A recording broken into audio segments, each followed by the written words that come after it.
Hey, how's it going, Captains? Admiral Hattori here, and welcome aboard for another World of Warships video on my channel.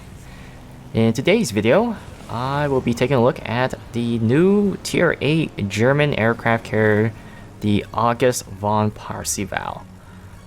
So, let's talk about the ship. The German tech tree is really all about hitting cruisers and battleships. At the same time, there are kind of mixed results when I'm playing the Germans, and the August is one of those ships that I sometimes struggles and other times it's great, and generally it's really determined by the matchmaking. But this is by far the best game that I had with this ship, and not only that, this is probably the first game where I actually effectively used my AP rockets on these BF-109Gs on the cruisers, because there is a lot of tier 7 cruisers in this game.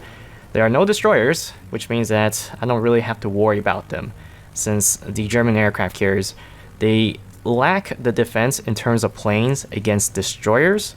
But if you do build secondary on these aircraft carriers, then you do have somewhat a defense, and the August is the first to have some serious secondaries in the line. So right here, I am going to open up on this Miyoko, who is selling broadside. Did a little bit of scouting and managed to just suddenly spot the Miyoko and scoring, 12 hits and 3 Citadel. Unfortunately, I don't have, Luchins? Gunter Luchins on this particular ship, because I actually specialized it for my German battleships.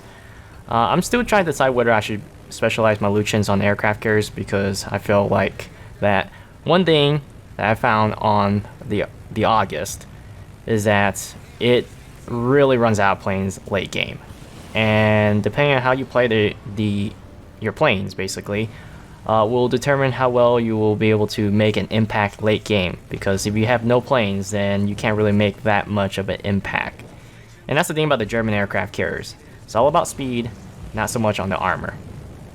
So right here, here's another tier 7 cruiser, the York, showing a bit of a broadside, but she does turn at the last second. Got pretty lucky there with 1 Citadel. Now I'm going to send out the torpedo planes. So for the Germans, I really do like the planes design. They're one of the best looking planes in the game. I just think it's cool to have those, I don't know the naval aviation terminology or just airplanes in general, but that tail, the twin tails in the back, I thought that looked cool. It's a change. I think other carriers who have a similar plane look or big plane look, like the August is like the Hakuryu dive bomber, Indomitable, yeah, pretty cool. So for the German torpedo bombers, they do low alpha, but they do have high speed. So that is the trade-off you get for playing the Germans. They just don't do that much damage, which kind of is weird because you use torpedo bombers to take out destroyers. They really are your most effective way of taking out destroyers if you land your torpedoes, but there will be cases where it's not possible. So you probably have to resort to overpens with the AP rockets. It's kind of like numbers versus quality, or quantity versus quality to be more exact. So right there, I went for a speed boost onto those battleships, and I managed to actually score 3 hits at a heavy cost, of course. And that's how I really feel about the German aircraft carriers. It's always a heavy cost. So you might have noticed that every time not every time, but usually when I know for a fact that it's going to be a one-way pass, I will dump my third set of squads, or the third part of the entire air group, and use them as reserves for the next strike. Because if I just keep them, I'm just giving them for free to the enemy who's shooting them down. Now I did spec my captain for secondaries, you might have noticed, with concealment. So my secondary range is exactly the same as my surface concealment. Right here, look at the Edinburgh showing broadside.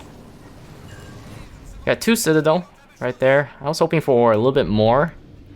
I believe that if you want more Citadel hits, you must aim a little bit lower. And it's tough because the reticle the way the reticle is, it's not really it's not really geared toward the AP rockets as I feel it should be, because it's tough to judge how high or how low you should aim. And whenever I aim too low, I get no result, which is kind of depressing. So I usually tend to have the habit of aiming a little bit higher than usual, even though most of the citadels will be lowered if you go for the lower portion of the ship. It's just that if I somehow miss, then at least most of the rockets will hit the upper section of the hull to get full penetration, and I get some sort of damage out of the attack, versus dumping all my rockets a few meters or feet away from the ship's hull and getting 0 damage, which is the most depressing thing you can ever do in an aircraft carrier. So right here, I'm going for a speed boost, and I'm going to drop that torpedo onto the Iowa. So a lot of anti-air. Now the overall experience with playing Tier 8 aircraft carrier, I guess I can talk about, is I like a lot of the Tier 8 carriers. I just enjoy looking at them, enjoy playing them the way, just the way they roll. Versus, I only have one Tier 10 aircraft carrier, even though I have it, I don't really play it, which is Audacious. And I do have Tier 6.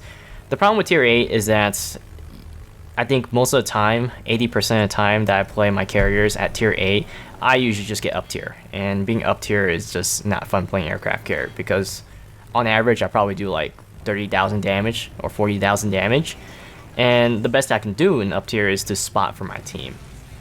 But right here, this is perfect. It's 7 to 8 to 9. And I'm able to pick off targets that I know I can take on their anti-air. And there we go. We score my first kill right there. 3 citadels, 7 confirmed hits with the rockets, and I have a total count of 40. If you have Luchins, you can reduce the aircraft surfacing time as long as you score at least 30 hits with your torpedoes, rockets, or dive bombers in the game.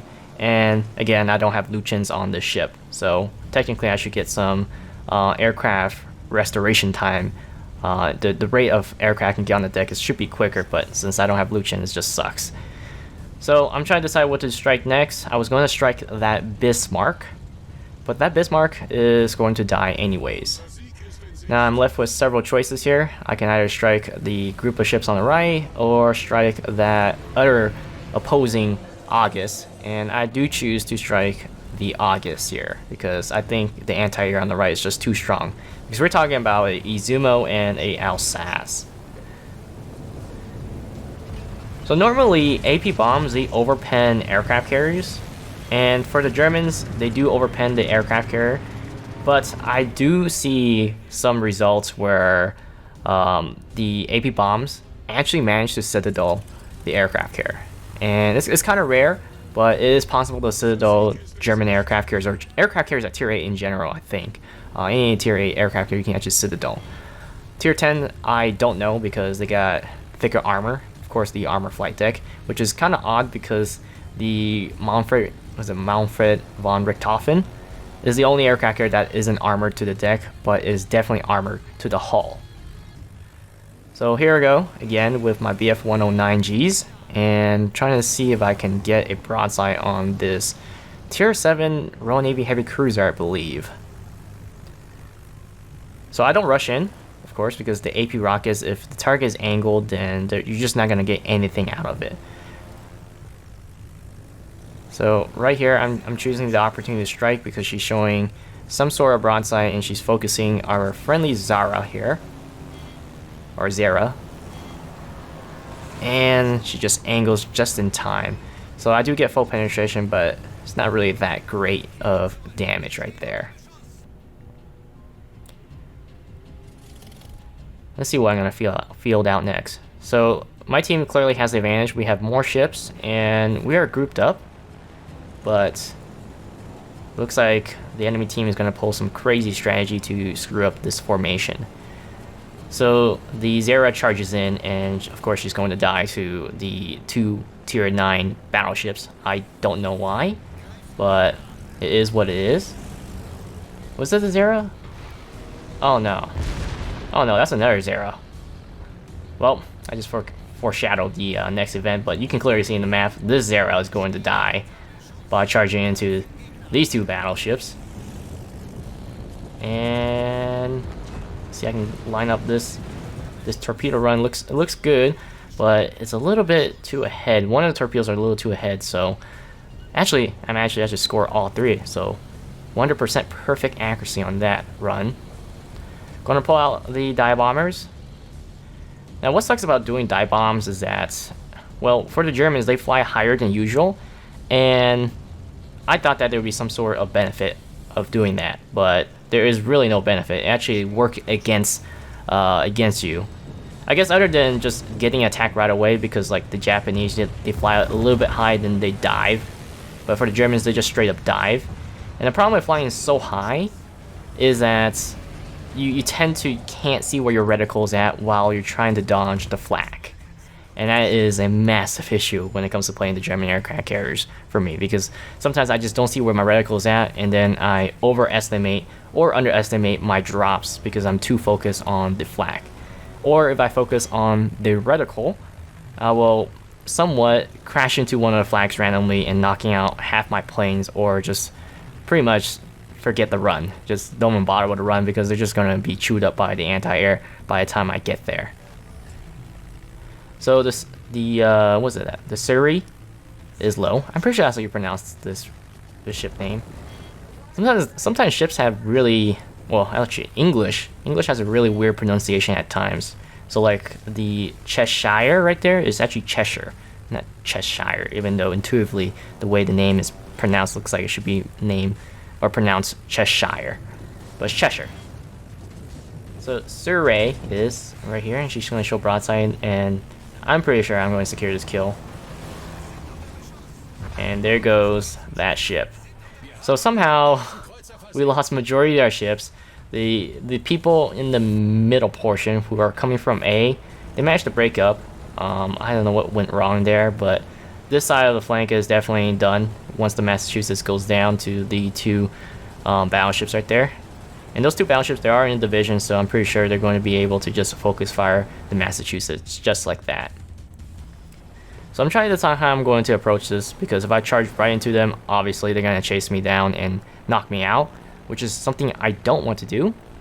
So I was waiting for this Izumo to show a broadside so I can strike her with my torpedo bombers, but it looks like the Massachusetts secondary managed to actually set a fire on that battleship. So she's going to go down, so there's no need for me to waste my torpedo bombers on that.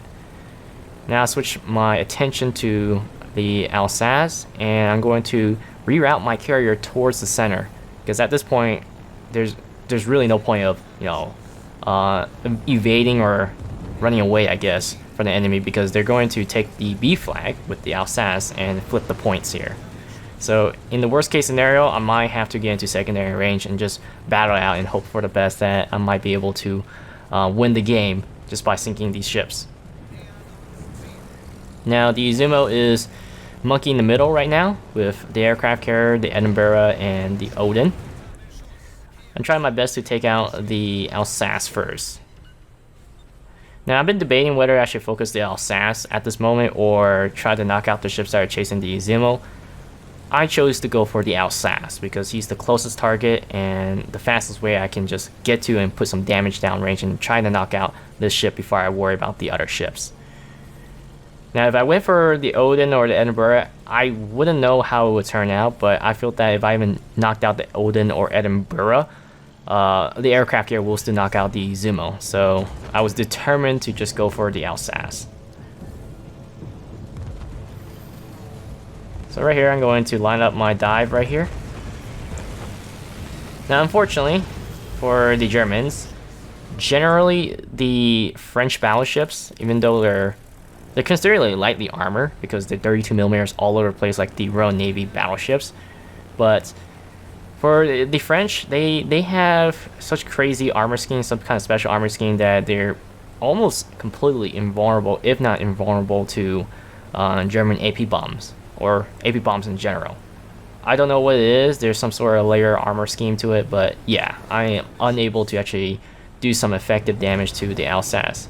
And that's very unfortunate for German aircraft carriers, especially with the August, because the French battleship is just specialized against the French aircraft carrier, since torpedoes aren't going to do that much damage per hit due to their low alpha. and the AP bombs are really the only reliable source of damage when it comes to doing massive amount of damage to battleships. But battleships you want to focus, of course, are the Germans and at least the Italians that are available at the moment.